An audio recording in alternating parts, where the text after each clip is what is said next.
3, so that's where they want to be.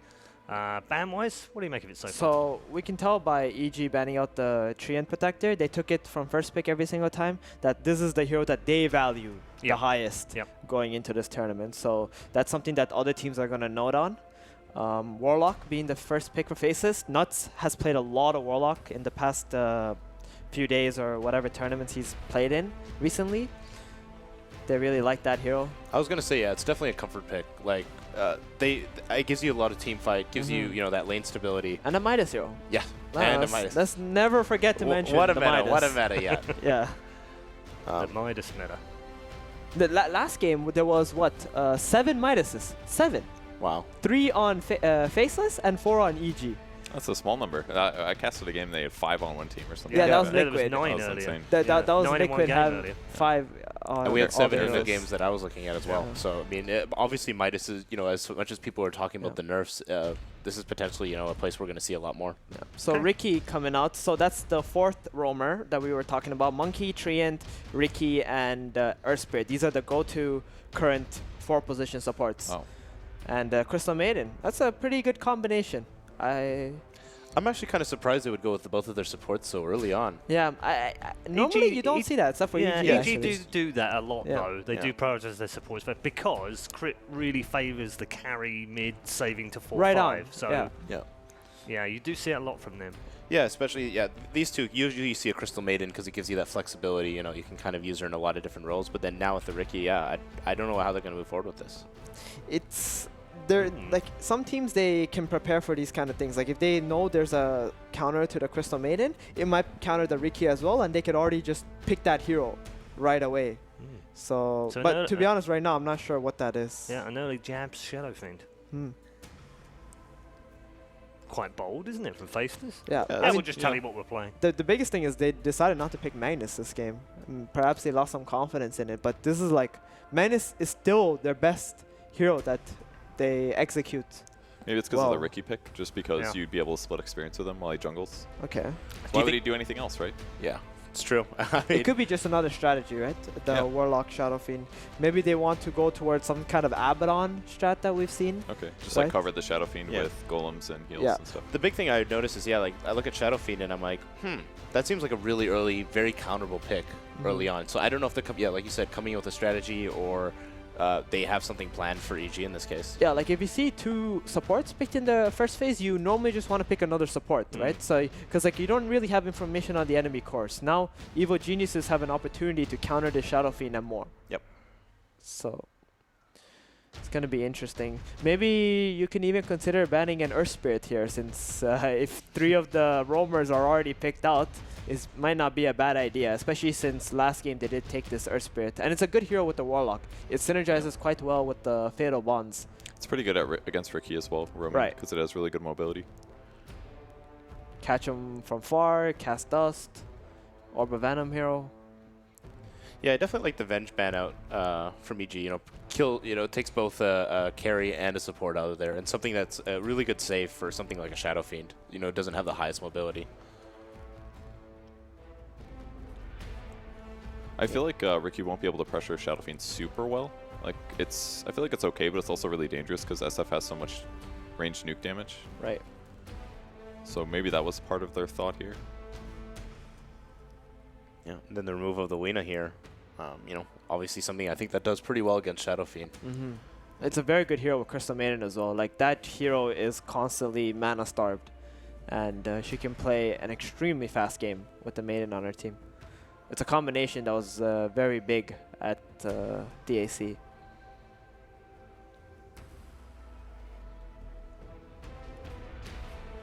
EG, they're going to pick their counter to the Shadow Fiend here that they've been planning. It's going to be a puck. Now, this can be an offlane puck. We have seen Universe play it. I was about to say. Yeah, it definitely gives you, once again, that flexibility you're talking about in the drafting. The debate ability.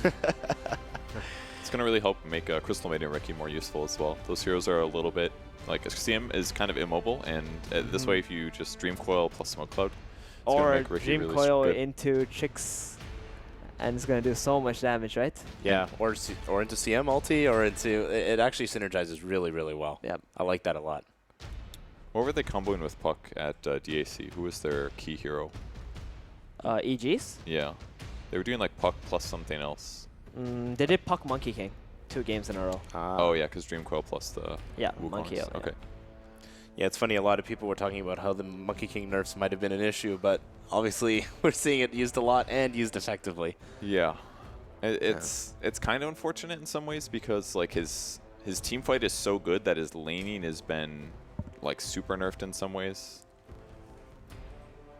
It's kind of a I don't know. I hate heroes when they're super OP, but right when they get a little nerf, then I start getting into them, and I know that now it's like really hard to play the fun style, the roaming style. I should just be a dirty like hero abuser right when they get super OP. So I always get it at the worst time. Another Nature's Prophet again from EG. Now we did talk about this in some previous panels that this Prophet hero is gonna be showing up quite a lot throughout this tournament. The interesting thing here is though, how do they play this? Because this is obviously no longer an offlane puck, is it? Right. It could easily be. Actually, that's not true. It could still be an offlane puck, yes. and Arteezy can play Nature's Prophet. Yep. If we go back all the way to TI4, that was one of his heroes that he was playing on the main stage. Right. And it's something we've seen Matumbo Man do a lot on Team Liquid and be very, very effective with. All right, so we talked about Timbersaw the first series.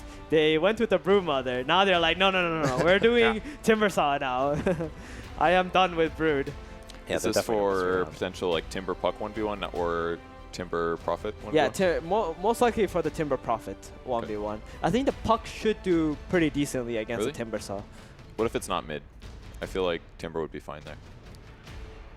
If it's a side lane Puck Timbersaw? Yeah. I feel like he'd be okay. Puck has like very high base damage. It's true. And the Timber can't really just walk up to him and try to bully him. So, and there's some magical like. For the first 3 levels, Timbersaw isn't really going to beat anybody. But after that, it's going to be a hard matchup no matter what. True. But at least against Nature's Prophet, he has to like TP out of the lane to try and help elsewhere. And if that happens and the Timber gets in a good position to cut some creep waves, it's hard for the Nature's Prophet to return there. A split push, possibly. A Black Void. Maybe a Juggernaut. Who can provide a healing ward and for the Shadow Fiend. Right now, they have no real protection for the Shadow Fiend, right? Yeah. You want something like that to be able to assist him. Jug sort of works, but it's also kind of bad. I don't know if I'd want to play Jug versus like Puck. Oh, also Black plays the Shadow Fiend. I was about to say, I was well. actually thinking about that, and thinking back to the Abaddon that you were saying, or saying earlier, right? You know, maybe something like that in the safe lane. To protect the Shadow Fiend, potentially.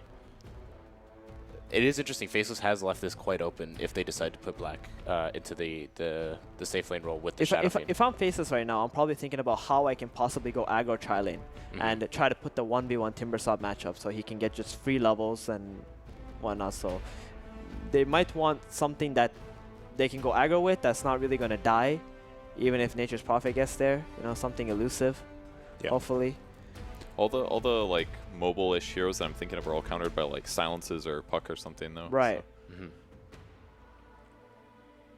So that's why I'm thinking maybe the Juggernaut could be good. Like it's a bit greedy because they're gonna have like this triple core that don't really have any disables, but they also have the opportunity to just win all their lanes and try to play on that. So it all depends on what kind of route they want to go. Tiny. For. Okay. I feel like the problem if the tri-lane is even that strong, EG can kind of just ditch it anyways. Like Ricky can go roam somewhere, CM can jungle, they can just tank it a little. Anti-mage.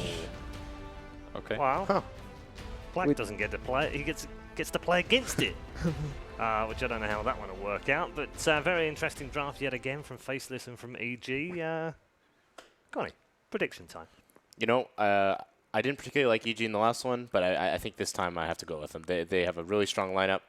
I like their heroes and how they work together. I think we're going to see them do well. Okay, EG for Connie. Should I just go opposite? I would. I mean, we've learned. Let's learn how this works yet? I don't even know anymore. I looked at the last game. I'm like, oh my God, Broodmother is checkmate. You know, you can't go wrong here. But the curse of the first chair. You know, gonna go with Faceless then. I'm gonna go with the first chair as well. I think I'm gonna pick EG to win this one. I feel like Faceless doesn't have enough lockdown. I feel like EG is gonna do well enough in the laning stage. I mean, maybe Tiny can work, but it's not gonna work very well against AM. And they've got a Timber as well for pure damage. I think EG can get this one.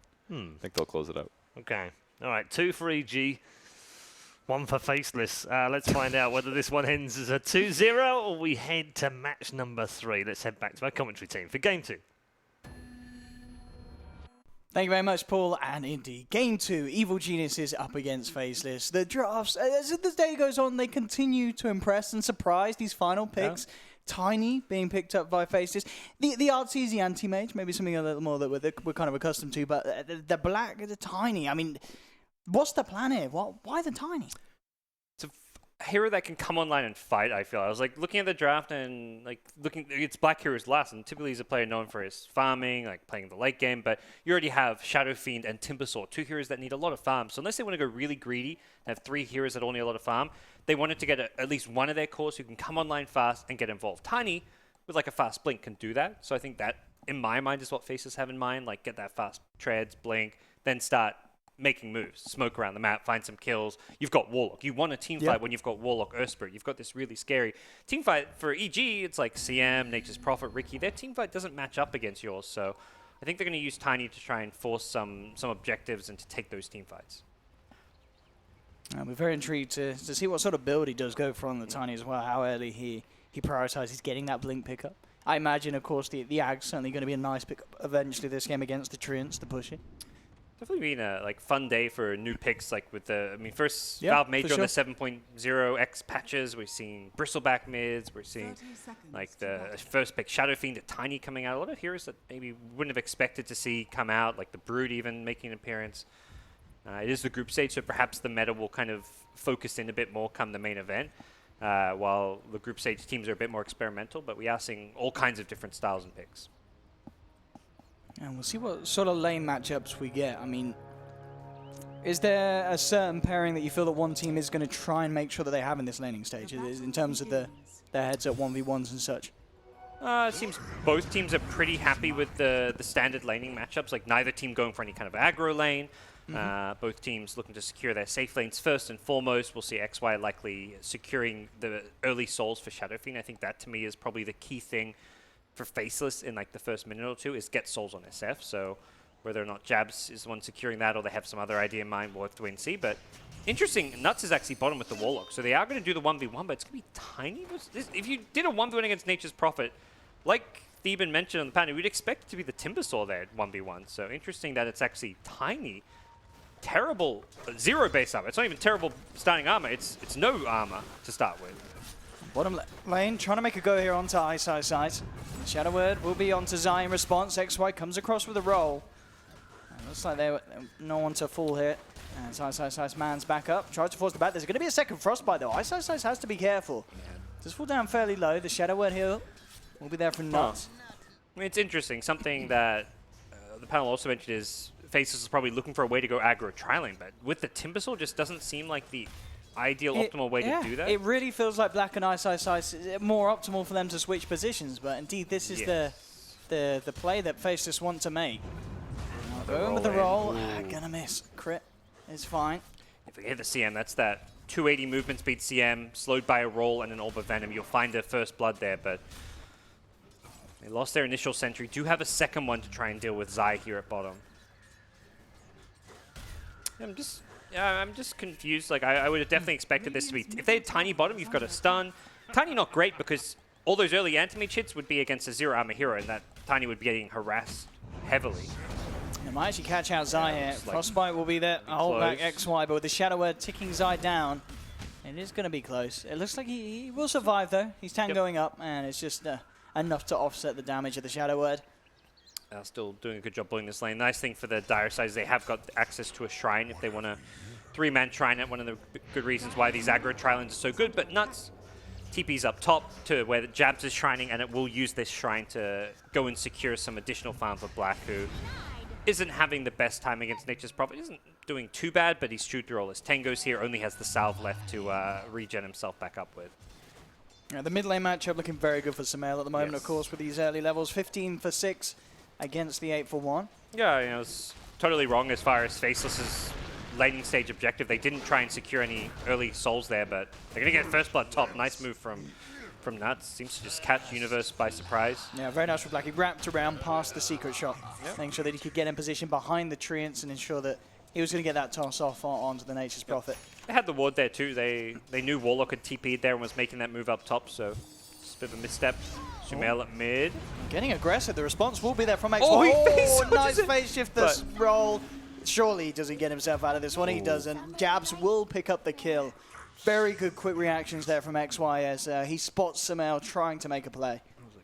Great phase dodge, but still not enough. And yeah, XY in the right position and making a good call for Jabs to just bait it in. Like let him go and you pretend you're out of position and turn it around to get that kill. So still a laning stage being heavily won by EG. It's reflected in the CS. All 3 lanes, CS lead is on EG's side.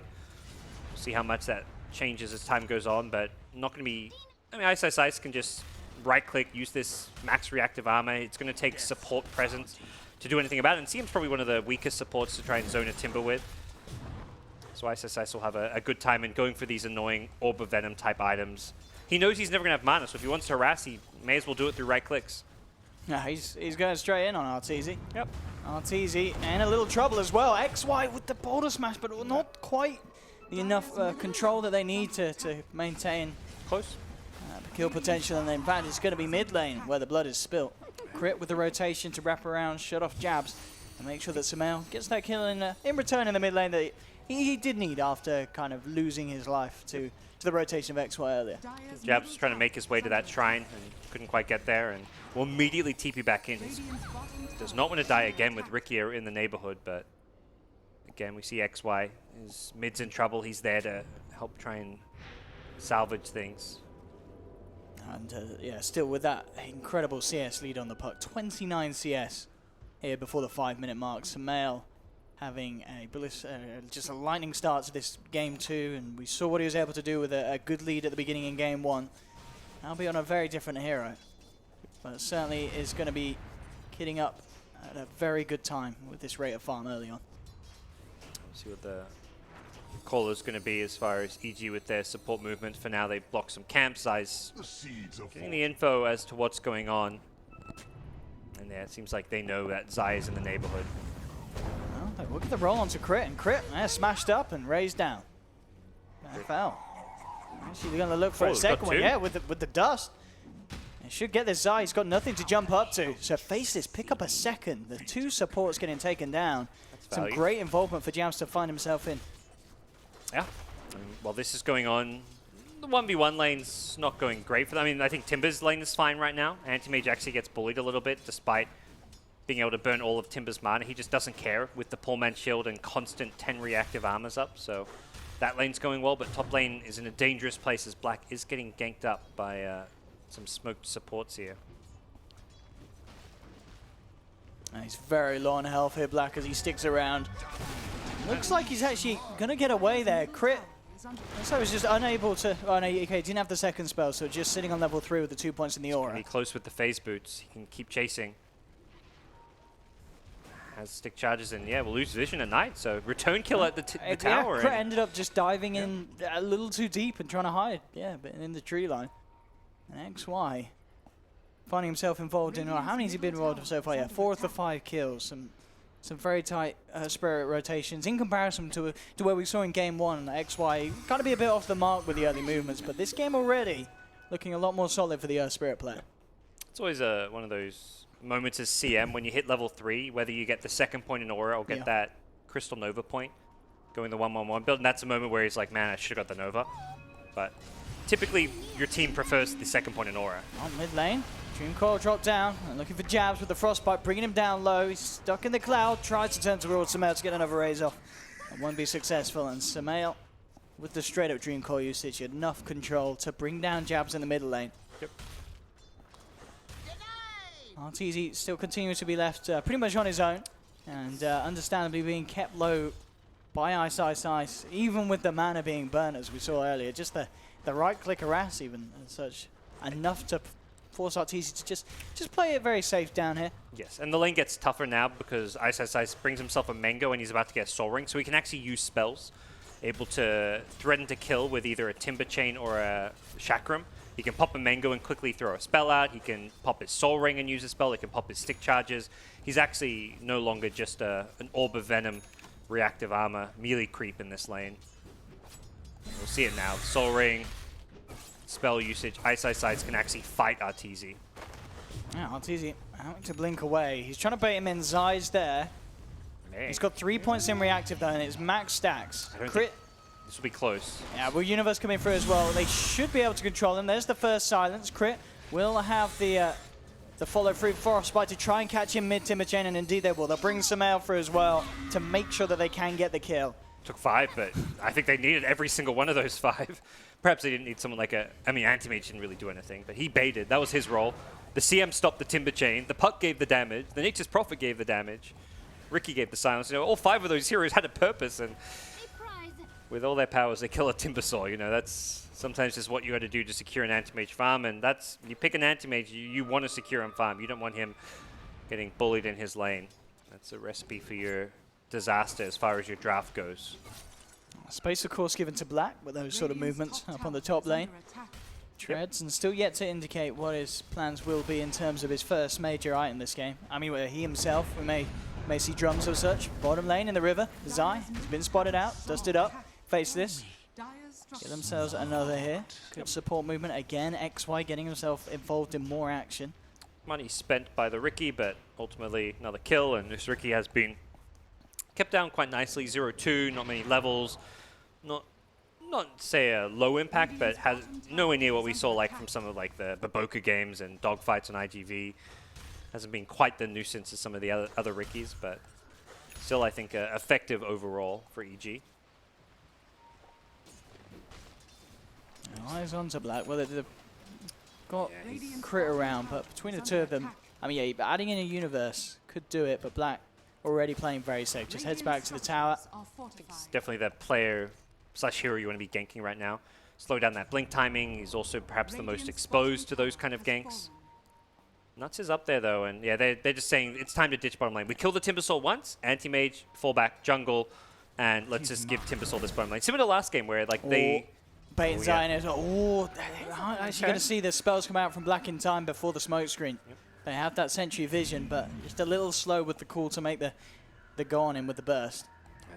They really want to utilize this ward up here to try and jump, and they know Warlock is under-leveled. There's no rock anytime soon. Sumail's got a Veil, so he's very strong, but it seems like they don't want to dive the tower. He's got the regen in, so it could go back in, but yeah, it's going to be the mid lane where the focus is. TPing across, they're going to look to try and fight. Dream Coil dropped onto Jabs, so just go for the TP straight up, but the Mana Void is there to cancel it. They'll bring down Jabs. Get the SF, and will push Faceless away from this tier 1 push that they're attempting. So Sisal TP out from bottom after he gets a bit low, but he's doing what he can to pressure and bully this lane. So nice moves from EG. They show a lot of heroes up top. They pretend like they're going for a push/dive, and it kind of baits Faceless into this false sense of security at mid, and EG used that to set up and quickly rotate. One of the real strengths of Nature's Prophet is his ability to instantly TP somewhere on the map. All they need is one hero to TP to the tower, like a hero with a disable to stop the TP. That's the Puck. Anti-Mage just nearby as well with a disable, and they very easily and quickly overwhelm Jabs on the Shadow Fiend. Top lane. See Universe come across. The pressure being put on by Black and Nuts. Yep. And still level 5 at the moment on Nuts, not quite hitting that 6 for that chaotic offering that they're going to love to have. Seems like they're going to reach a peak on the Faceless side when they get both the Blink on Tiny and the level 6 on Warlock. Not sure where it looks like the Tomb of Experience was taken by XY's Earth Spirit. That mid lane here, Ice walks in, but EG straight up crit with that freezing foil and Samael, Dream Coil.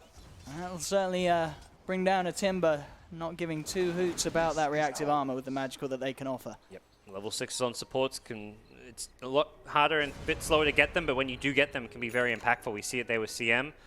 That's what Faceless need on their Warlock. Looks like let's say the Earth Spirit with the Magnetize up, probably the receiver of the XP Tomb on their side, but hasn't found that opening yet to use the Magnetize. And Zai is getting some vision up in terms of his position. They're seeing if we can spot out any of the farm movements. We'll grab the bounty rune as well. Faceless themselves kind of hovering around this mid tier 1, prepared for maybe EG to make some sort of a play. But at the moment, as we can see, Samael top of the net worth still, and then the other 4 very much neck and neck. Arteezy, Universe, Jabs and Black all around that 4 4,500 mark. And yeah, it seems to be at this point, it's about the Blink Dagger timing. Sumail getting his, and Black getting his in return. Who's going to be able to start making the big plays once they come out? Who's going to get it first? And there we have Black with the first purchase. Where's he going to go, though? Does he TP to a lane to try and smoke with his teammates? Or does he doesn't really want to stay top lane farming? You ideally want to instantly try and find a pick-off with it, but there's Observer Wards in his jungle. Riki the perfect hero to try and scout this out, and looks like it's going to happen now. Roll for from XY. He's got the dust. Yeah, saw Zai walking past. He'll try and go for the TP out. XY trying to get out for the stun. He doesn't need it himself because Black's there with the TP in. And they'll chop him down. Ice, making sure that the deal is sealed. As they'll take down Zai. Pick up one. That will effectively be the Blink Dagger reveal on Black if they were checking him out there. So they'll know that Tiny has that off online. And we'll be a little more careful, you'd imagine, as they come out across the map. Top lane, though, the push is coming through. They just got 6 on Warlock, though, so they're Faceless are ready to fight. Chaos Offering and Magnetize both up. They kind of seem to be hesitating. Do we go top? Do we stick around mid? Last time they went top, Jabs was left alone mid. He gets picked off, so I think they're wary of leaving Jabs alone. But at the same time, Tiny probably wants some backup to use with this Blink Dagger. Can kill a Crystal Maiden, though, if he manages to get close enough. Towards the mid lane here. XY being scouted out by Zai. And the TP across will come through from Crit. So EG looking to form a defense here in the mid lane. Jabs actually waltzing straight up to the high ground here. They're looking to finish off the tier 1. They should get it, but the freezing field's been dropped. In response, great boulder smash to cancel the CM ultimate. The tower will go down. Can they get themselves out though? Zai jumps in with the Dream Coil. They'll try for the Requiem. The Frostbite's there to cancel it first off, but they'll get the second attempt on. And Sumail taken down as he's tossed up by Black. Faceless with a perfect team fight there. They had the Golem. Jabs got the ultimate off at the end of it all, and XY at the start just making sure that the freezing field doesn't continue for more than a matter of a second. Yeah, they had the right heroes sitting behind the Shadow Fiend to actually save him this time. You know, you can protect him with the Boulder Smash stun, and most importantly, the Chaos Offering and all those heals. Like, you put a Shadow Word on him, he had the 1 charges, he had a Fairy Fire, he managed to block enough of the damage that EG's defense right there was entirely reliant on bursting down the Shadow Fiend. They know there's a Warlock scene behind him, they know the rock's coming, but they're hoping that with the use of the Veil, the Nature's Prophet ultimate, and just throwing all the spells they've got, that they can burst down that Shadow Fiend before, or even as the rock comes down. As long as they kill the SF and like trade SF for a puck, they're happy because AM is free farming. Unfortunately, it doesn't go that way. AM's still free farming. He was at bottom lane, he managed to get a lot of creeps, doesn't take the tower, but still looking like a decent Battle Fury timing, so all is not lost for EG. It's an objective loss. It is momentum Faceless way, but this is where Faceless is meant to be strong. They've got Rock, they've got ultimates, they're ready to go. They're ready to fight with this Blink initiation tool that is at Black's disposal. I mean, the question is, you know, as she talks about Anti-Mage Arteezy closing in on that Battle Fury, surely he's got to be the hero you want to look for. You can't allow Artur to continue the game without dying in these early stages. You know, 16 minutes in, they're yet to pick him off. He will become a big threat for sure. EG smoked up, they'll spot XY, more straight into the hands of them. Get a quick kill onto the Earth Spirit. Can they get anything more out of it? That's the question. Ice and Jabs already on the retreat. Zai looking to get the vision on the front line. Sprouts down to Ice quickly, chops down the trees, and with the heal from Nuts, Ice will be able to walk out. Jabs still thinking about potential to go back in. 5 seconds till a Requiem. I was about to say, it's surprising they're trying to force this fight without the rock up, but having an invis room, perhaps undetected by EG, gives them a very big strategic advantage here, and ISS is trying to bait. Faces have got the vision onto Zai with the sentry down, but EG, I think they're respecting the fact that there could be potential disaster around the corner. Black's even showing top. Like, this is such a bait from Faceless. It's like, hey, our Tiny's not here. Come and kill our Timbersaw, but this is a good call from EG. If they'd engaged there, Jabs would have ripped them a new one with a Requiem. At least their Faceless may get this tower. It's already down to less than half health. And with the creep wave coming through, Ice in the front lines with Hood, 1 charges, and 20 reactive armor is pretty much unkillable. You need like a good chunk of freezing field damage on him if you want to get that kill. And there we have it, tier 2. Taken down at 17 minutes. On time as well with Arteezy picking up the Battle Fury. But of course now Faceless will have a much better potential of keeping control of EG's jungle and just trying to shut down where Arteezy is able to find fun. And talking about fun, Zai, as you mentioned, gets a free courier. I didn't have anything on, but Actually, a little bit of gold and shutting that out for 3 minutes. Not bad. And I mean, I like how Faceless have adjusted from last game. They're actually sticking together. They're playing around ice. It's a very different game, of course. When you're playing with a Brood, you've maybe got this mindset where you want to have some element of split push. You want ice to go off separately, but it didn't work out for them this time around. 18 minutes in, they're forcing a 4-man push without even having Rock up. Rock's back up now, and now they're like, okay, we're no longer 4-man pushing. Let's bring all 5, in fact. I say that XY's headed top. I think this is like trying to set up perhaps for a sneaky little kill. He will find a useful D-ward here. Well, he's trying to set up trying to set up for the Riki even. Zai will be spotted out. Immediately Black jumps up to the high ground with the combo, bursts down Zai. Yeah, nice little sentry observer combo. You scout that Riki floating around the map and easy kills. And I mean, this is looking to be another very early tier 2 from this push of Faceless if they can get it off. Yeah, backdoor protection. Black found RTZ top. He cancels the TP. But the combo again, and then the follow through silence. RTZ in trouble. The boulder smash won't connect. They still live. But the magnetizer's on him. He's with the 4 points in the passive. He should be fine unless they can get another blink onto him. He's not even gonna. It's like a 1 in 10 chance to like figure out where he's blinked to. Not even trying to chase after. But it's still a win because he's not got farming. a TP. Yeah, he's got to work his way around the tree line. Make his way to the shrine, perhaps. Can't really do a whole lot. He's also scared of showing in lane. It's also, like, when the rest of Faceless is grouped up pushing mid, they're pushing around the Shadow Fiend with the Wall of Chaos Offering. You want to have the Arteezy split push. It's actually a necessary threat. You want him split pushing top, Universe split pushing bottom. And when you're low on HP, it's harder to do that. He is back in the lane now. He sees enough heroes that he feels safe in doing so, but Black is again headed up top. There's no wards to scout this move. If Black sees Arteezy top, he may go for that kill. Universe was trying to put a bit of split pressure on bottom, but immediately ice in, and very good at clearing back these pushes that come through from the Nature's Prophet. Extra gold into the bank, 2.9k, as he looks to close in on the Bloodstone completion. Yeah. Black is like camping this shrine, like waiting for Arteezy to come and heal himself up. He's been here for a good like 30, 40 seconds now, because he saw how low Anti-Mage was. He's like, all right, Anti-Mage, if he's not pushing top... Is he still sitting up top, Arteezy? Yeah, he's chilling on the tree. It's actually saving his life. If you push the lane, he's going to die. He's going to push the lane. And he sees Tiny. Tiny's showing... Oh, Tiny's in trouble, though. Arteezy's got friends in the neighborhood. Oh, he's got a lot of friends. But Black, again, similarly, very good map awareness from both carry players. He's got to be careful, Black. Oh, this Warlock, though, could be the X factor, but has been scattered out, so unlikely to catch EG by surprise with a rock. Yeah, it was, I mean, heads-up play from Black to camp that shrine, knowing that Arteezy, if he's not split-pushing top, he may come to just farm the neutrals or shrine up. So he put himself in position to find that kill, but similarly Arteezy reading the situation and not exposing himself to that threat. Oh, the sentry dropping, finding Zai on the back lines. They don't have enough control bubbles with the border smash. Will grab him. The second sentry, that'll allow them to get the kill. Nicely played. Very nice sentry drop from XY. Immediately aware that it's likely that EG are looking to get vision behind the tower.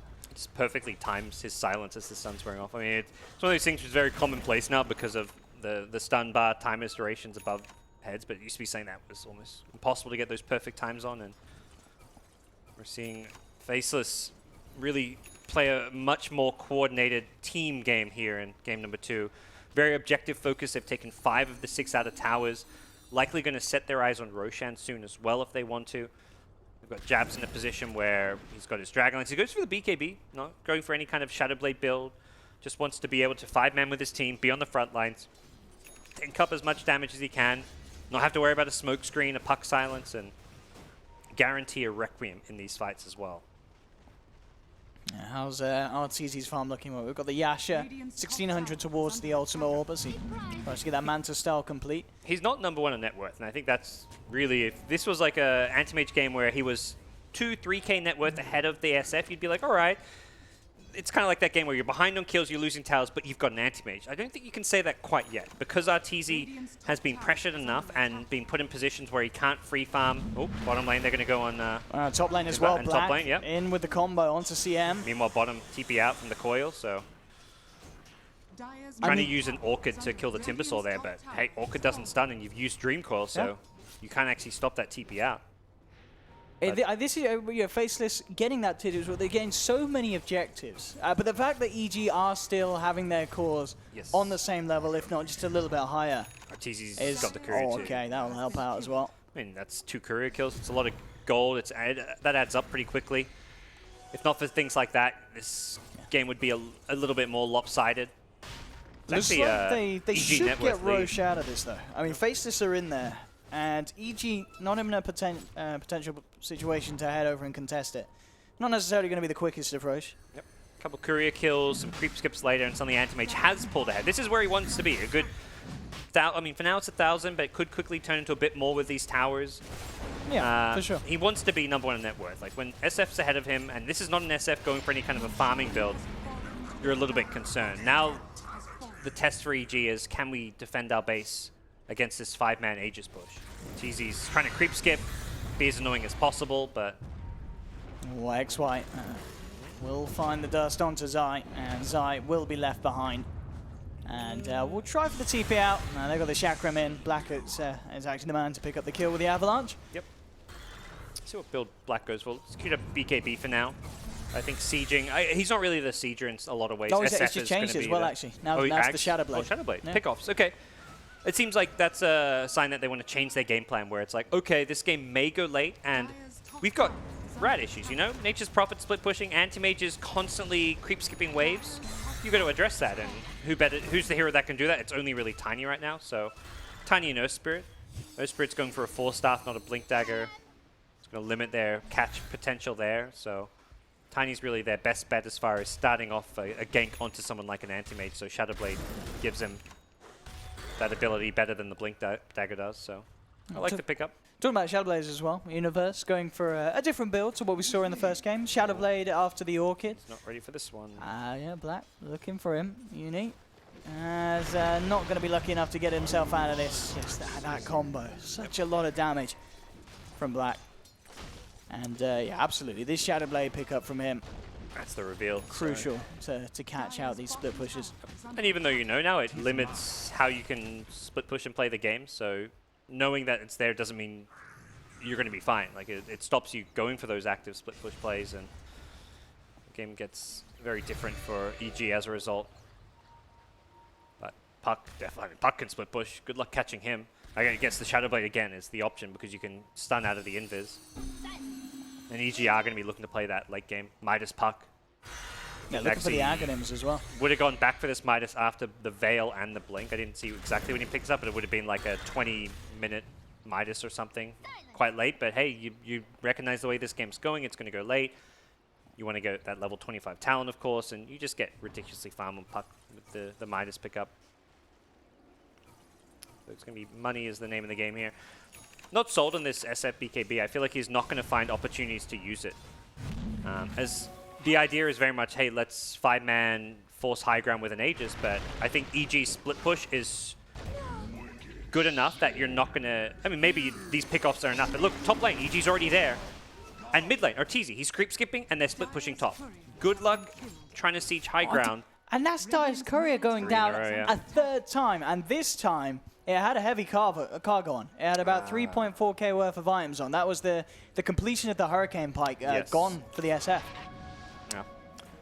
I think Jabs misread how this game was going to go. Like, maybe it was his team saying, we're going to 5-man push, get items to push with, get a BKB. I don't know. You don't really know who's making these calls, but the current position is they're not able to push because you go down mid, as we just saw. Arteezy blinks behind you. He kills the creep wave. Puck and Nature's Prophet TP in top. They're threatening to take your tier 3 tower. You can't push high ground right now. So this BKB is not going to pay off. He would have been much better off going for probably a Silver Edge, Shadowblade of his own. Alternatively, just getting like a more stat-heavy item. This BKB is not going to give him any value yet. Once teamfights happens, great, but I don't think EG are going to be giving Faceless teamfights anytime soon.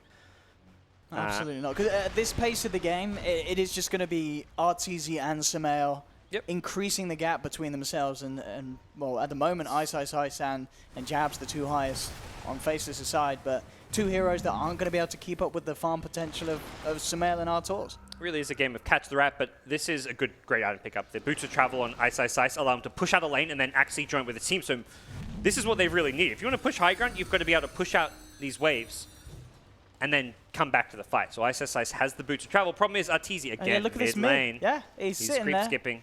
And there's You've nothing gotta for stop Faceless to this. push with. You need someone like Tiny on the case. The problem is the more split up you are, that's when EG jump you. If they see Timbersaw top, if they see like Tiny back not pushing with the team, suddenly you're split up 3-1-1 and they'll find kills. Now Arteezy with Manta style can get out of the Earth Spirit silence, so it's very hard to gank him when he's doing plays like this. Not to mention just all the magic resistance means Tiny's combo doesn't really do much to him. SF hasn't itemized to do physical damage. Black will find Arteezy here, but the damage... Oh, he gets the silence after the Manta. Bottom lane. Nope, not going to get the kill. No, he even messed up. He didn't Manta off the silencer. He Mantas and then gets silenced, but it doesn't matter. They haven't got damage to kill Anti-Mage without SF there. And they're going to lose the Aegis. It expires. It's kind of... Really, I mean, EG just playing really well right now, but I think Faceless had the wrong approach with some of their items. I think Tiny's are the right idea. Timbersaw, great idea with the Boots of Travel. It's really just this SF BKB, which isn't paying off. Yeah, it's starting to look to take a bit of a similar slope as to game one, where we hit this point where Faceless, even though they had a reasonable start, are just struggling to find what they need to do. They took the early objectives, tier 1s, tier 2s, they're gone. Yep. But now what? That's the question, really. EG have this game plan with these two cores farming up a tree, and Faceless are seemingly struggling to keep on par and keep up with the pace that EG are playing. Yep. At some point, they're going to have to find some way to find these key pickoffs. Yeah, as I said, had a pipe queued up earlier. I was like, I don't think this is going to... It's the same reason why the BKB is bad. You're not going to find yourself in a position to push, so he instead switches up. Looks like Lotus Orb is going to be the item instead. Black Silver Edge about to come out, so we'll see some more late game oriented items from Faceless. But yeah, it's still going to be this ongoing issue of how do you catch the rat. Need some exterminators here because constant pressure around the entire map is really being their undoing. Similarly, EG side, don't really feel like Universe has gotten much value from his Orchid. If he kills the Timbersaw once with it, the item pays for itself, and that was the idea, where he made that TP gank bottom, but Ice TP'd out himself when he got silenced. So an item that could have theoretically found a timing where it punishes the Timbersaw, but now with a Lotus Orb, there's no way Ice dies to the silence. He may die to the Mana Void. That's really the big threat for him now. Arteezy, very scary with Basher, soon to be completed Abyssal Blade. Sumail will be caught out by the combo from Black. It's not going to be enough to initially burst him down. Sumail gets himself out with the blink, has the haste as well, good to go. Yep. And Sumail is out of there. And they can't, I mean, Black is still looking, he's got another blink, but the Avalanche still on cooldown for a second. Silver Edge does give him a bit of added... Oh, not the courier again, not the courier again. Not a fourth time's eye. Yes. We will be able to get itself out with that extra bit of speed. I mean, Black Silver Edge does allow him to break the anti-mage passive, so you can get rid of the spell shield, but... Yeah, still with that, it's a tanky AM. Yes, it's exactly that. It's got 2k HP, and he needs a +1 still. The combo won't kill anti-mage. He needs a Timbersaw, or really, I mean, Earth Spirit doesn't really do a whole lot. Earth Spirit has a stun, but the silence he'll Manta off, so he needs at least a +1. Really seeing Faceless' draft get exploited by EG. Like, they haven't used that rock at all in, what, 15 minutes or so, it feels like. They took that tier 2 tower bottom at the 18-minute mark, I think it was, without using rock, and they haven't used rock since then. It was that mid-tier 1, 15 minutes in the game where they last used rock. EG have just maneuvered expertly well so far. Bottom lane, trying to look for Crit. Crit actually able to make it out with the TP. They scanned as well. They knew that someone was moving in from the side, so they obviously identified it was probably Black with everyone else showing down bottom. So EG just, they back the hell away from that. They don't want to look to fight around that place where, you know, they've got no towers in the neighborhood. A very risky point to fight, and they really don't need to. Arteezy just continues to find the lanes, find the farm. He's very hard to get caught out as we keep going through. And, I mean, it feels like Arteezy's just got to make a huge blunder for EG to lose this game and Faceless have the chance to take it. First real attempt at the high ground where there's no immediate split push threat. And they've killed CM. Okay, that's one down. Faceless putting a heavy bit of pressure onto this tier 3. We'll see what Arteezy's plan is going to be. Is he going to back up and help them? The Dream Coil. They'll connect the stun onto Ice. Being brought down fairly low. Now with the Tricks of Trade trying to force Faceless to back up. Jabs revving up the ultimate. look at the damage reduction. Not a huge amount of actual damage done by it. It's a nice border smash onto 2. Arteezy blinks away. Black actually with the blink combo, able to bring down Universe. And okay, with that, Faceless will open up the potential to almost certainly get these racks. The fortification will come out, but they'll stick around. And Faceless managing to do it here, outplaying EG in the full 5v5. Oh, and that's the expected result. There's a 5v5 team fight. You expect Faceless to come on top, and EG have done an incredible job outplaying, outmaneuvering Faceless to avoid a 5v5 fight, but finally Faceless actually perhaps caught EG by surprise, because the entire last 15 minutes, Faceless has been trying to 5-man down mid lane. It's constantly, let's 5 down mid. Arteezy blinks behind, creep skips away, but down bottom, there was no one creep skipping the way. Arteezy was at top, he was actually at mid mostly pressuring the lane, so there was no real... His job up until that point had been to get behind, stop that following creep wave, and all they had to do was puck, veil, double nuke a creep wave, and there was no secondary creep wave to support a push. So I think EG didn't expect a high ground push coming through the bottom lane, and also without an Aegis, because up until then, Faces had an Aegis and were unable to push. So the fact they had no Aegis, I think perhaps gave EG this false sense of security that a push wasn't coming. After leads for EG, they know that the ults aren't there for a bit, so they can head into Roshan. Ice is going to head across. Can he go for any sort of a steal here? It's not going to happen in time. Arteezy able to pick up the Aegis. Now looking to go in onto the Timbersaw. Jump up to the high ground for Sumail. He drops the Dream Coil onto 2. Jabs. Still trying to punch Sumail back out of this one. The Dream Coil Stone will connect. They have lost Zai. One to fall on EG. The rest of them will get out of there. But they got the Rosh, and they did get that Aegis into the hands of the anti-mage. Still feels like Arteezy's going to struggle to fight into the 5-man death ball of Faceless, even with an Aegis. Like, having 2 lives doesn't really change the fact that your hero doesn't engage well into him. And again, we see this problem where suddenly Faceless have lanes pushed out. And the ults pretty much down. I mean, Chaotic Offering, the only one lacking. Yeah, a little bit lacking, but still, they've got the creep equilibrium in a good place.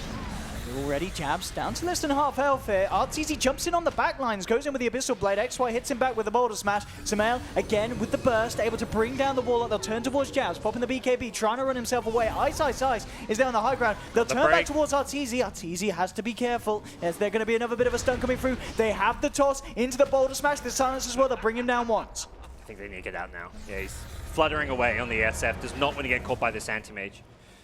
Can Arteezy find anyone else? He's looking at Jabs. And next blink could just about do it. Good Hurricane Pike to push him back. Black's there with the Silver Edge touch. Zai jumping forward as well. Bottom lane, Sumail is just styling on Ice. Brings the Timbersaw down. Black continuing to be chased down here. And with the Abyssal Blade, they may just get him. The Mana Void comes through. Black's out of mana. He's out of luck. He's down and out. EG getting some big kills. It was a crazy dual bottom between Sumail and Ice. Both players on like red HP. But yeah, it is EG come out on top. Yeah, some big. I mean, it does. I wonder if they're going to be able to force anything out in terms of buybacks. I mean, Tiny's down for 50. They've got the pressure already coming in on this top lane. Really want to address the creepy glue room. Gem was lost as well. XY's Gem now in Universe's hands, so that's a bit of a pretty big gold swing in itself. Tiny really does not want to buy back. He's already really struggling for farm. He's number 6 on net worth between all the cores. That is not a position that is going to allow him to scale into the late game. A buyback, he would be crippling for his farm. Yeah, it's easy just making sure pressure's being kept on all 3 lanes. XY in with the first smash. They do get the silence, but the Manto is still there. And Arteezy gets it out. Sumail jumps in and a dagon to the face of Nuts. Dagon 5, this is brutal stuff. They're going to turn and look to Ice. Yeah. He will be able to get himself out of there. It's so hard to play against this puck right now. He's unkillable, but just because he's a puck and, phase shift, blink dagger, that's what this hero does. But then he also has absurd damage output. With this Dagon, Veil, all the int he's getting, the Aghanim Scepter for some additional lockdown, he can kill heroes so easy. And even if he's just throwing Dagon on the front lines, that quickly gets down SF to half HP. We saw Jabs have to kind of preemptively BKB just because he got Dagon down to like a 3rd HP when they were pushing. So EG may have lost a lane of Rax in the tier 3 tower, but they still find themselves pressuring lanes. And overall, like, the game plan hasn't changed. Like, strategically, they're still in a strong position. They've just got to make sure they don't expose themselves to that 5-man push when the Chaotic Offering is up. It's going to be a lot easier to defend now because Puck can just jump the wall and instantly kill him if he uses his full kit of spells. And Black, he's queuing up the AC, but it's one of these guys. I feel like Tiny's like, maybe some of these heroes like an Ursa, you know, where you have that point where you get your key items, you're able to get kind of these single target bursts and find the kills. But then if you start to slow down and don't, it's very hard to get yourself back into game and catch up with a farm of someone like an anti-mage. Black is Invis next to the fellow Invis hero. Getting scouted out by a sentry though. Sumail has the Dream Coil, all ults available. I'm just going to make the jump first. On the high ground, just smoke screen and the tag on straight up onto the Earth Spear. The counter offering will catch free, but Universe comes in from the side, takes down a second. They have lost Sai and Crit. BKB's popped. Dream Coil though, stunning everyone for days. Yeah, the rest will get away. Oh, hang on, Black. He's going to find Artesia. Does he have enough damage? No. Artesia gets the blink off in time. The AC giving him a lot of armor. This really helps negate these ganks when Tiny, who with the Grow Echo Saber does do some good physical damage, but AC allowing him to survive and really see the power of the puck there with that Axe Dream Coil. SF and Timbersaw both got caught by it, so they either just stand there still, can't really move at all, or they break the stun and then get stunned for 3 full seconds, so very tough to play against this puck. We'll probably see like a Refresher as a late game item pick up for Sumail as well. May even be his next item of choice. The Euro Blade could be really good on him. Hex is, of course, always a great choice. I mean, what do Faceless have to do to win these fights? We saw then them using the big ultimates, but it does feel like with the lack of control. If they don't have a chaotic offering, it's the Tiny and the Earth Spirit that kind of have the reliability on their shoulders to chain stun a team and control this anti-mage, this puck as well. You know, as we're seeing Sumail just being able to jump all over the shot. I think it's up to XY. Like you say, it comes down to the control to get kills. XY and Black, the two heroes that actually have reliable stuns and silences. Tiny and Earth Spirit have to come up big. So these two players, perhaps a Sheep Stick is on the horizon for someone like the Timbersaw, though he has queued up an Ag Scepter for now. You've got to find some way to control an anti-mage or puck to kill them. They're trying to chase down Crit here, but the combo a little bit off the mark from XY. And Crit, yes, goes for the TP out and the trees and knows that there's nothing there to stop it. One of the biggest problems too is this Ricky's scouting everything out. We're not really seeing a impact on any kill. Like this Ricky's not doing any damage this game. He's not getting any farm. He's 2 and 10, but he gives Puck the vision. He finds the Warlock. He's scouting out the Tiny, shadow blading around. He's just got this gem. He's running around. He's de-warding. He's giving his team the necessary info to pick and choose fights and jump the right targets. It's really difficult for Earth Spirit to have an impact on it. We talk about how important it is for him to control heroes. Last fight, he got bursted down before he could use a single spell because Ricky scouts him out, Puck jumps him, easy kill. So this Ricky is enabling this Puck to find kill after kill. Sumail is having an absurdly good game because he's got this Ricky just to find heroes for him, to find these easy targets. Jabs, a lot of money in the bank. Speaking of a lot of money, good old Puck has hit level 25. All the GPM will be rolling in for good old Sumail. And as you mentioned, Refresher's Orb's going to be the first item. Then, of course, he can become a bit of a moon-sharp machine, which we, well, highly appreciated by Universe, Arties, and even Zai on this Ricky. There's a lot of great heroes to get that extra attack speed. Casual Solar Crest from Timber. You know, you want some evasion. It's all right-click other than the Puck for a large extent, so he just wants some evasion. Even if it means Anti-Mage goes MKB, it forces him to go an item he doesn't want to go. And there is, of course, already the Bloodthorn on Universe, so they do have some sort of true strike potential. They found the Ricky. Well, kind of did. The scan caught him, but then he moved out, and then they're, like, unsure where he is now. This Ricky is a pest.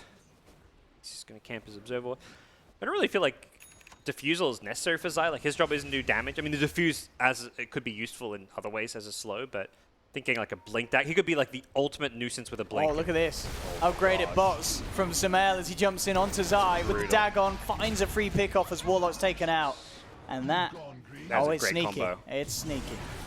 And they may even get themselves more here with the bashes here on Zai's side. Zai's bringing him down low. Have the Lotus Orb, tries to back off. The Manifold will still come through from Arteezy. Has ended up bringing Universe down very low. Sprouts himself up. Universe actually somehow surviving here on incredibly low health. Will walk away. Again, the Dream Coil from Sumail making it hard for the catch. Oh, he's not going to make it though. Black's in with the toss.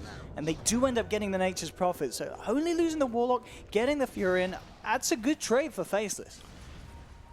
That Solar Crest, I want to say, saves his life there. Not for the evasion. Less so the armor, but the evasion, I think the Anti-Mage hits him a good extra like 7-8 times. Not only does it do more damage, it gets him lower mana. The Mana Void does more damage. It was a very value pickup of the Solar Crest, and we'll see if Arteezy feels a need to address it. I mean, the AM was largely picked up because, one of the big reasons is because it matches up well against Timbersaw, but at this point you maybe focus more on objectives and you say, well, MKB doesn't help take objectives necessarily. The BKB, the Butterfly may be better choices, and we'll buy the BKB for now, but we'll see where this game goes.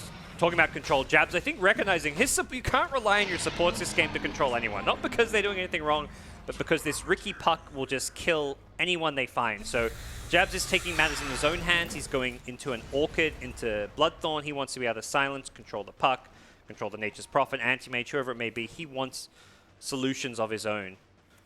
And I don't blame him, because this is a really rough... this is the kind of game where it's just miserable to be a Warlock or Earth Spirit. It's so hard to stay alive.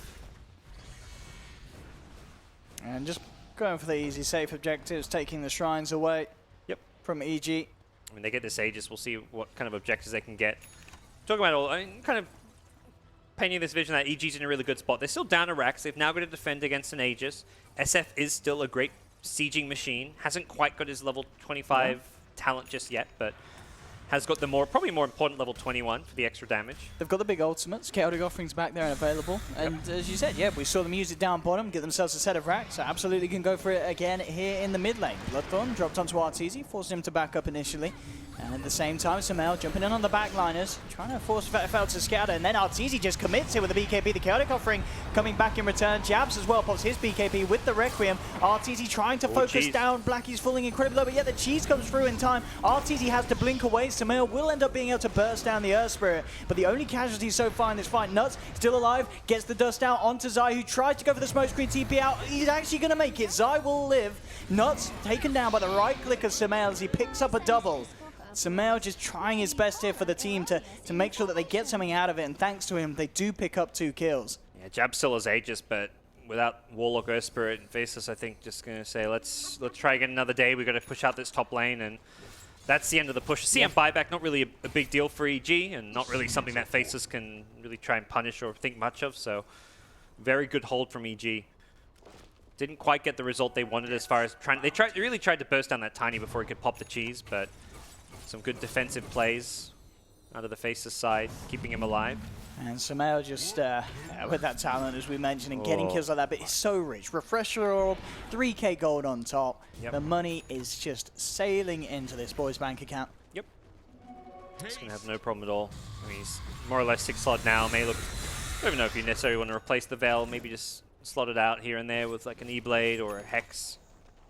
But you mentioned the possibility of Moonshards being pulled in. We'll be Arteezy queuing up the MKB. Kind of like it. Like the Solar Crest, if you go on Tiny, you get Solar Crest. It's really annoying. If you go on Timbersaw, he's got the evasion. So it feels like Arteezy's job in these fights is to, actually take down a Tiny or a Timbersaw, and he can't really do that with this Solar Crest in play right now. So I've got to be a little bit careful at the base. There is a crew wave on the bottom, removing that backdoor protection. And Universe TP straight in. They're looking for a bit of pressure. Dyers will fortify the base. So fortification now on cooldown for Faceless. We'll see if Vici are able to get themselves back in and abuse this. They've got their eyes onto Ice at the moment. Universe, Crit, and Arteezy ready to go. They'll jump straight in with the Bloodthorn, Freezing Field as well. He's tanky. Is he tanky enough? With the Abyssal Blade, they'll have the control needed. He will commit the suicide, and at the same time, in the mid lane, Faceless, they made the bigger play, getting both Sumail and Zai out. That was the Silver Edge initiation. Black just goes charging in with a gem in hand, and bangs a big kill. On XY, Boulder Smash onto Arteezy. Do they have enough control to bring him down? XY forces away the silence there just in time, but the Manta Star is available. Black doesn't quite get the avalanche, but he jumps forward, has the toss. There's the Bloodthorn silence as well. They'll kill Arteezy. Arteezy's down for 100 seconds. Oh, I'd say someone has to buy back. Looking to TP out. Can he get out in time? He will. Will be able to get back, but a big kill there on the AM. Yeah, immediate buyback. They recognize that one of those cores needs to buy back to defend and also apply split push pressure. Universe can't do it on his own. he's just going to get picked apart. iSize can push out the lanes, and Boots to travel into the mid lane. So Puck buying back, not only does it help split push, but it puts this kill threat. You can't just push mid lane with 2 heroes. Those 2 heroes may get jumped by the Puck, get Dagon refreshes, suddenly you can find kills. So it's this threat on the map that suddenly the Puck provides, and they're trying to hold on to this anti-mage buyback as much as possible. But Faceless may be poised to take a second lane of Rax. They've got Chaotic Offering. They didn't need to use it for that fight in the mid lane. And you know, you mentioned obviously the strength of having the Puck alive, but at the same time, if he goes down a second time, here's Sumail. Faceless have potential, maybe even taking a second set of Rax. Sumail with the jump in. Actually looking to Dagon jabs down. They're actually going to expend the anti-mage buyback here. They're worried about how much Faceless can get done, and they may still be able to. They'll bring the melee racks down low. Fortification comes out from EG. Look at the Dream Cost done onto 2. RTZ, Abyssal Blade dropped here. The Chaotic Offering in response, though. RTZ has to be careful. He spot the BKB in the Manta.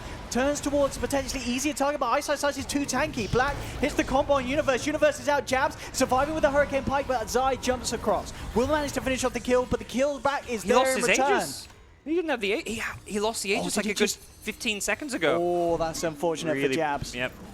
Great timing from EG. I think they knew that. That's why they bought back and tried to force the fight there. Puck refreshed to try and like double Dagon the SF as well. I like what Jabs did. He preemptively BKB. He had to there because Puck was about to throw a second Dagon with the second coil and kill him off. But I mean, yeah, looking at the right time, it must have been exactly, as you said, 10, 15 seconds after. So EG. It's still expensive. That's both true. cause AM's buyback gone. We saw a buyback coming out from Faceless, didn't we? XY, I believe. Was he the only one? Yeah, I mean, that's, the support one's not the biggest deal. For sure. It can be if you're defending, but like when you're the ones pushing, like if having a buyback on a support like XY, he's not going to be able to buy back and Boots to travel in or anything. But I think Fortune has really changed for Faceless off of giving Tiny the gem. Like Tiny having the gem has been the big thing. He's the one shadowblading around. And he's constantly getting scattered because Ricky would see him with his gem. Like, if Ricky has a gem and Tiny walks past Invis, like, you know where Tiny's going. You don't try and kill him, but you have that information. But Black being able to hunt down Ricky and find kills off of this gem has been crucial for Faceless. EG looking to get potentially very aggressive on this top lane. This is ballsy considering buybacks are not available. They know that there's no Chaotic Offering, and that may be what they want to fight around. Nice, the Master Troll. Look at that backpack of his. Not the backpack, sorry, the item skewed up on his timber saw. He's got a single branch. That's his next item, ODPixel. There we have it. You know, that's going to win you something to timber chain. So, you know, pop it down, head back, and then, you know, you've got a reliable way to get back up to the high ground. I just love that he does this stuff knowing that we're going to see it too, you know. There's no practical benefit to doing this. The GG branch queued up. Maybe it's a sign. Or maybe not feeling confident. It ensures a good game. That was the Dota 1 mantra. That's a good look. Buying one of these ensures that. Smoke up now. They're going to try to see what they can do. They do still have to have at least a hero addressing the lane pressure. And there's a lot of money on Black as well, and he had to spend any of this kind of 6K that he has sitting in the bank. Probably torn between like Boots of Travel or Ag Scepter, or BKB is the other big one. Or Rapier. On Tiny, I've kill the AM, you know what I mean? Get your hands on him. There's worse Rapier carries than Tiny. For sure. Not many. Okay. But there are some. It's probably not going to happen. And yeah, we'll see how things develop. No luck just yet. EG huddled up in their base. No one really showing. Only Zai out on the map, which is the way you want to play this. Roach back up in less than a minute, and that certainly could be the focus for Faceless if they're able to keep control of this area of the map. Like this from Jabs. He didn't have any HP regen, and now he's got the mask, and he's going to get Satanic on his Shadow Fiend. It felt like he's getting... The beauty of this Puck when you're defending high ground is you spam Dagon on someone like SF on the front lines, and yeah, he's got BKB, but you force him, you get him down to half HP, and he can't really... He doesn't want to fight when he's half HP with a BKB, because AM may kill him, so having HP regen like a Satanic is going to make a big difference for his life against the constant Dagon spam coming out from this Puck. Oh, Black actually with the jump-in stun onto 2. Bursts down the Crystal Maiden. Arteezy immediately getting himself out of there. Ice TP'd across, so look towards Sumail. Unlikely to have the control. Needed a Sumail, indeed is able to blink out. Is CM down for 70? It is just a Crystal Maiden, but it's one hero down. You've got the numbers, and it is a hero as well that was doing a fair bit with the freezing field in these fights. I think more importantly, you're like pushing high ground and there's no split push threat, and you're in your good position. He pistoled himself with the Lotus Orb. Arteezy still will be fine. BKBs and Mantas trying to finish off jabs. Again, the Lotus Orb's being laid down on jabs, allowing him to keep himself safe.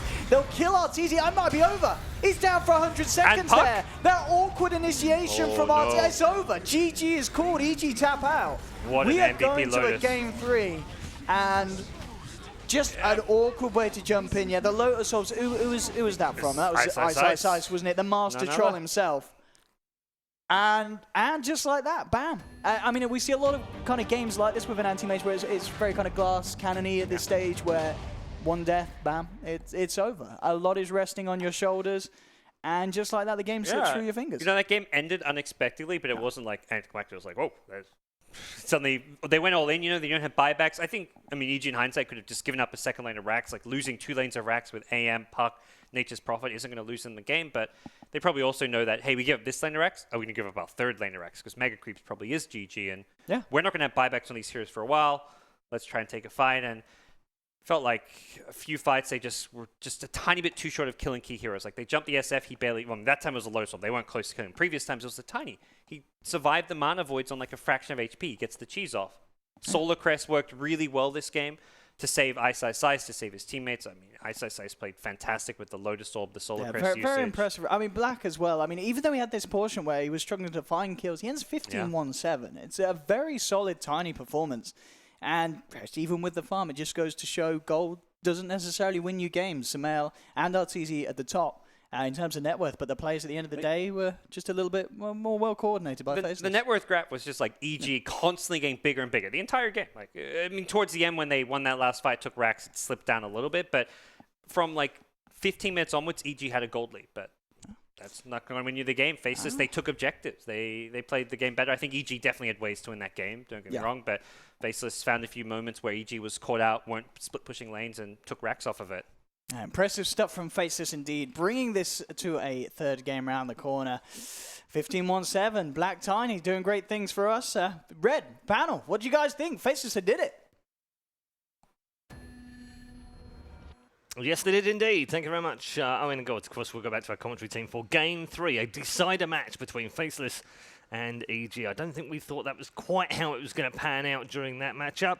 We're back with our panel once more. Purge, 1437, Rose, Petal, Flower, whatever we want to call him. And, of course, Connie as well. Yeah.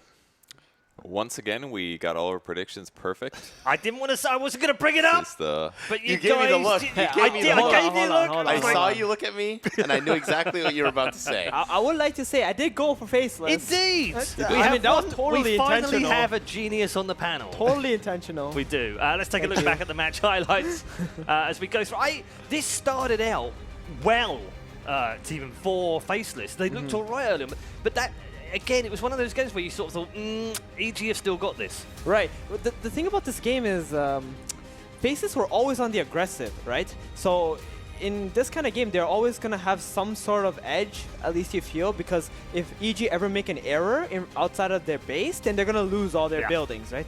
But it's kind of weird how EG played this game out. They felt like they couldn't lose the late game, but they did lose the late game. Faceless just got too tanky. They didn't have enough damage. One of the problems with anti-mage, if you don't have Magnus on your team, your damage output sort of like falls off. And he really needed MKB this game. Like right there, he just gets a huge disable off on Timbersaw. He doesn't even get his mana low enough to kill him. Like, but it really didn't feel like EG had any intentions of doing anything other than split push. So like if we were looking at the minimap throughout this game, there was Furion in one lane, Anti-Mage in the other lane, and then Puck and CM are like trying to do some shenanigans to stop or slow down Faceless' push. But Faceless is like, all right, whatever. There's going to be a time in this game where AM and Furion are not going to be in front of our buildings, and we're going to go hit your tier 3. And that happened. They took the tier 3. And then still, EG are still thinking about like, okay, we need another item. We need another item. It was always like, we need another item. They never knew when it was time to actually take it to Faceless instead. No. Yeah, I mean, the big thing is Faceless worked together as a team really well. The biggest thing that I noticed was that Arteezy is only 0-2-8. He had no impact on this game other than he farmed a lot. Yeah. He split pushed really well as well, and he made pretty good teamfight decisions, but Yeah, there was definitely some huge damage problems. Maybe the AC was a mistake this game. Maybe it should have been a butterfly instead. It definitely covered him well in the mid game against the Silver Edge, but in these super late game fights, he was definitely missing something there. Yeah, I mean, maybe getting that MKB earlier might have even been the play as well. Just getting through that butterfly on Shadow Fiend and the Solar Crest on Ice Ice Ice. Yeah. That would have been able, being able to hit them, like you said, I think is really effective. But it definitely was like a couple crucial lost fights, like the one where they got the safe racks, that one was big, and then the fight that forced them into buybacks, and then finally the game closer. Just a couple deaths here and there, and that was all it took finally to take the win. And almost every single one was Faceless in front of the base for EG. I mean, they did definitely take fights all over the map, but some of those crucial moments that forced mistakes and buybacks finally get some hitting buildings, and obviously Faceless does that way better. Yeah, and one of the things I thought, the lanes didn't feel super pushed out this game. It always felt like that Faceless had the waves going into EG at all times. Maybe not all times, but definitely a lot of the time. Like, they did a good job split pushing, but all it took was a couple deaths. And, like, Ricky was basically just scouting the whole time. He never really got that farmed as well. He had kind of a tough game. And I really did like the Tiny pick. It was, it's very burst heavy. It's very good against heroes that are squishy, which is, like, exactly what, like, Puck and Crystal Maiden and Ricky, if you can see them.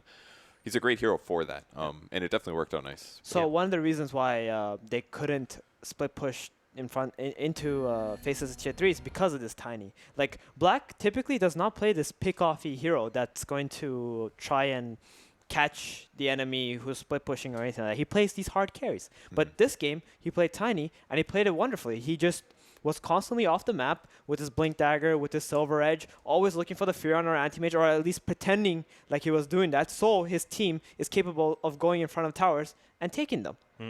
15-1-7. Enough for an MVP? I thought Black. Yeah, I think he clearly dominated good. this game. Yeah. I mean, he did all the right plays. Like you said, all these pickoffs just turned into more and more and snowballed eventually into them winning, even though they were so far behind on Like, that he wave. understood in this game that he was not the carry. Yeah. He understood that he is a guy who needs to make space for his team. He needs to catch people. That's not something all players are capable of doing, especially when you're, like, fixed into this carry position. Yeah, sure. Yeah, it's something that I noticed with Burning as well. Like, he, everybody thinks of him as like these AM players that just farm, and then, they've adapted. They've done a really good job of doing that over the past couple of patches. Yeah, it was a perfect pick, too. I think during the draft I was thinking, like, oh, it has to be, like, something that can catch, that does, like, lockdown, burst damage thing, but they all get countered by, like, Puck and Crystal Maiden and stuff. But Tiny does that while also giving, like, carry potential and not being too vulnerable. It was and it was he's really also a good threat to the Crystal Maiden and Puck, because they have very low base HPs, and they could be bursted as well. The only way it sucked is the laning stage was a little iffy. Like, Tiny versus Prophet's not ideal, but once it's he's out of actually laning, awful for a Tiny. Yeah, but once he's out of the laning stage, it doesn't matter anymore, really. Right. And that's one of the things that Faceless also did well, right? They went aggro trialing with the Timbersaw. They tried to slow down the Anti-Mage, and it worked. They took his tower, and this Anti-Mage, he didn't really feel like he could have a good time. And to be honest, it seems like a common trend with Arteezy. If he ever plays like these hard carries, he literally has 3 heroes in his lane, no matter what. He played against TNC, there were 3 heroes in his lane. And you don't even like expect the trialing that's coming there. This game, it was a Timbersaw trialing. The other game, it was something weird as well. I don't recall what it was, but it was something very awkward as well. And Arteezy, they're not giving him the game that he wants. They're not giving him the free farm that Burning gets, for example, in most of his games. Alongside obviously the picking on one player and giving him aggro in lane, this was a much better cohesive performance from Faceless. Almost the antithesis of what we saw in Game 1 from them, where they didn't play as a team. Yeah, they dropped the ball a little bit in Game 1, but Game 2 was more cohesive. I felt like their draft countered EG's a lot better as well. I was thinking about this just now. I wonder if one of the reasons that, because Arteezy does get pressured a lot. He's a carry, goes a safe lane, very often has a lot of heroes in his lane. I feel like part of the reason might be because EG consistently opens with supports. And at least in my experience playing pubs, I feel like if I open a pick with a support, I won't necessarily counter as well. I won't be sure that my lanes are good. I feel like because EG protects their core picks so much that they leave their supports vulnerable and always leaves their opponents to maybe do aggro tries. Is that a possibility? That's completely true. This happens a lot. When a team sees 2 supports, they immediately think about how they can possibly abuse this fact. Like, in this game, the Warlock and Earthspirit, they had a pretty good time. And if Ricky goes into this tri-lane, what is he going to do against a Timbersaw, Warlock, and Earthspirit? They're all pretty tanky heroes. He has no real damage. He has like 40 base damage or something. There's nothing. 38 on average. There's actually nothing a Ricky can do. So they understood that. They went aggro. They let the other lanes be as it is, and it worked out for them in this game. Yeah, I think picking that Riki up really early just ended up hindering EG all throughout the game. Yeah, he was consistently underfarmed. He played it fairly well, but spotted some kills, spotted some gank approaches, but the Tiny, it's like he couldn't even see the Tiny half the time. Tiny would be right next to him, and he can't spot it out. I mean, I guess we can also say, like, this anti-mage was last picked, but it didn't really feel like it was a good anti-mage game, you know? You saw a Timbersaw, maybe you think he's going to get a big ult off a Timbersaw, but if the Timber ever lanes against the AM can't really pressure him out. Even if he burns all his mana, he still has extremely high armor, and he can still bully him. You know, some things like that. Maybe in your pub you've encountered such situations. I have, for sure, against the Timbersaw. Yeah. But it didn't really feel like it was the clutch 10th pick that EG were actually looking for. I feel like if Faceless didn't aggro try, it would have worked fine, though. Because, you know, AM versus Timbersaw was super easy. Yeah, if you got free farm. Plus the CM, plus a Riki against Timber offlane, that sounds awful for Timber. Right. I mean, I thought RTZ did a really good job of coming back that game, but it just didn't feel like enough with the rest of that lineup. Yeah, it just... Yeah, because he got behind and because he didn't get free farm, yeah, his game was definitely worse. And maybe we can also say that EG, as a team, they didn't really make the call to fight when they should have.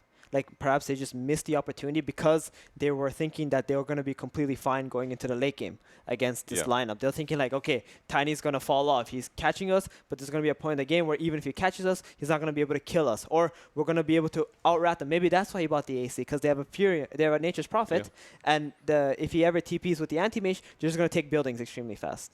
Yeah. Okay, EG are just reflecting, I guess, on game number 2 and headed towards the draft for game 3. Before we get there, just a quick update from some of the other games.